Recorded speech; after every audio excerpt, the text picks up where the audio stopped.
மறைந்த முதலமைச்சர் ஜெயலலிதா உடலுக்கு பிரதமர் நரேந்திர மோடி நேரில் அஞ்சலி செலுத்தினார்.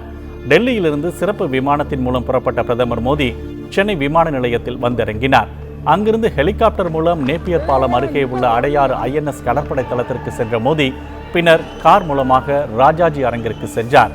மத்திய அமைச்சர்கள் வெங்கையா நாயுடு, பொன் ராதாகிருஷ்ணன், தமிழக பாஜக தலைவர் தமிழிசை சவுந்தரராஜன் உள்ளிட்டோருடன் ராஜாஜி அரங்கிற்குள் சென்ற பிரதமர் மோடி அங்கு கண்ணீர் மல்க காட்சியளித்த முதலமைச்சர் O பன்னீர்செல்வத்தை தழுவி ஆறுதல் கூறினார்.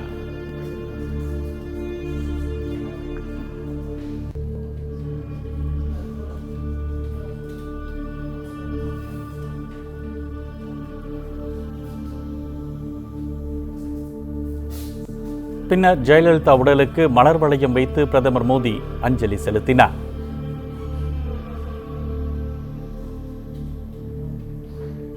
அதைத் தொடர்ந்து ஜெயலலிதா உடல் அருகே நின்று கொண்டிருந்த சசிகலாவுக்கும் பிரதமர் மோடி ஆறுதல் கூறினார்.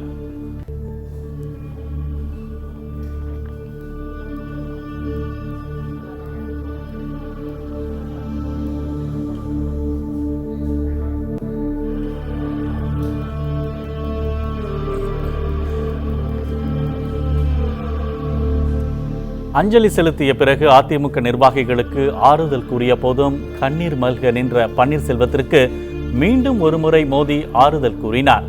காரில் ஏறி புறப்பட்டு செல்லும் போதும் கண்ணீர் மல்க நின்ற O பன்னீர்செல்வத்திற்கு பிரதமர் நரேந்திர மோடி 3வது முறையாக ஆறுதல் கூறினார்.